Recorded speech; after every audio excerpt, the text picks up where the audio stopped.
Representative Dean, thank you for being here with me today. Now, Senate Bill 2 is currently being debated. What are your thoughts on the legislation?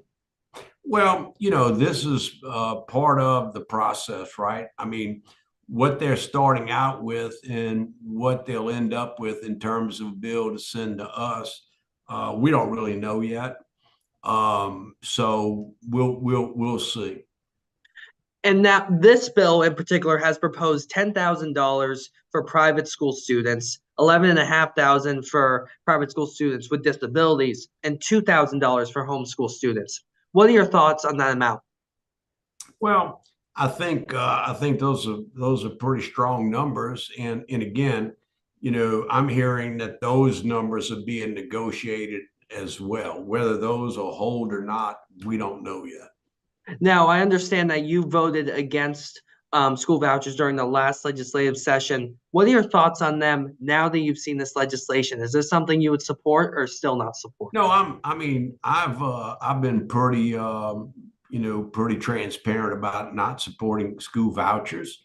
And we're going to, pretty much maintain that. However, I caution people, if the votes are on the floor, the governor made it his passion during the primary to remove a lot of members that also voted like I did, during the last session. So we'll see. But what one of the things about the Senate bill? There's several things here, right?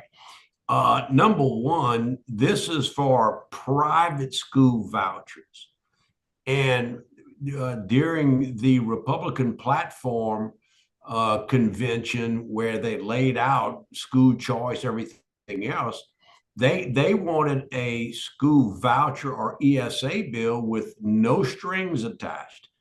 It's clear that the Senate bill has many strings attached, that someone that receives money from the state for this voucher, they've got to meet, testing standards and a number of other strings attached that the state requires.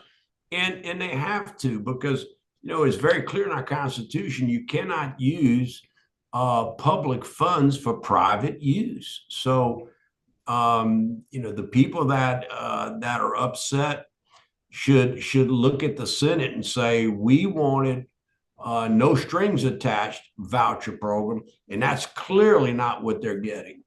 So, how accountable do you feel this bill is in its current form? How accountable? Um, you know, Again, looking at the bill, which part of it, and trying to listen in. I mean, here's it all. Um, you know, it goes a certain distance, but I think it should be shored up enough. We're talking about a lot of money, a lot of taxpayer dollars, and they should have to be, private schools should have to be as accountable as the public schools have to be in all facets of the distribution of these funds. If this were to pass, what impact do you feel it would have on your district in Gregg County and Longview If and it passed on language that's currently here where it's for private school use, I don't have any private schools in my district that are interested in vouchers because they do not want the strings attached with the state of Texas if they were to take that money. They tell me, hey, we are a private school for a reason. We don't want to be part of the state education system.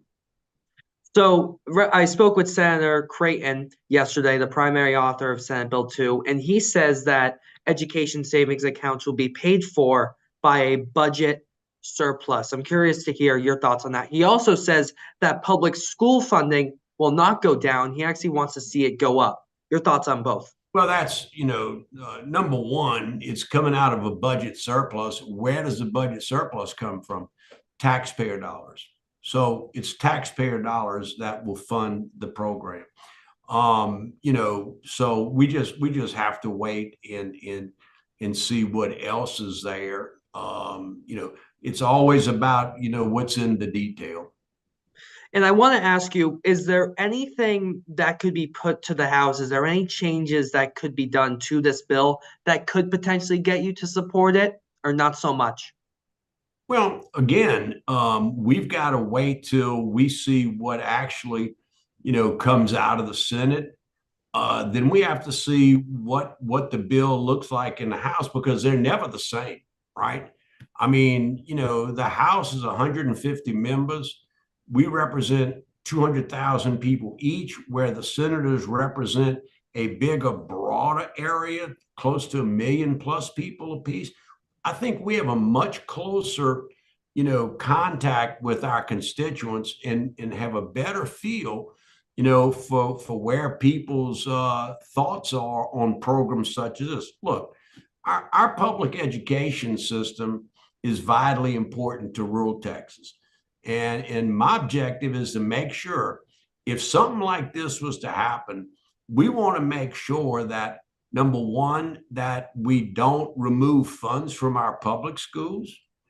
We want to make sure that they're made whole for a period of time. And then, we want to make sure that our teachers receive an equitable, fair pay. We want to see our retired teachers that want to come back and teach are allowed to do so. We want to make sure that we've got excellent safety programs in place. The legislature says what we want to see in safety, but we hadn't put the money in. Let's see what we put in for safety. Let's also see what we're going to put in for special education. If the public schools were properly funded, because that's one of the big parts of the Senate bill, it's for private schools for special education kids for the most part. Well, if we properly fund our public schools, they can handle the same, special ed children that a private school would. And again, my private schools don't want part of this program because they don't want to have to go out and hire more teachers, build more buildings, et cetera. So we just have to see, what the bill's going to look like coming out of the House. And we don't have that yet. Is there anything else you'd like to tell our audience about Senate Bill 2? Well, I mean, if you look at it and really go through it in detail, the one thing I don't see, they're talking about using, it wouldn't go into effect till 2026, 2027 with $1 billion from the surplus. But that number grows 3.2 billion in 2028. It grows to 3.8 billion in 2029 and 4.6 billion in 2030. And one of the main reasons I didn't support vouchers in the last session was I asked a simple question. How do you plan to pay for it? How you plan to pay for it?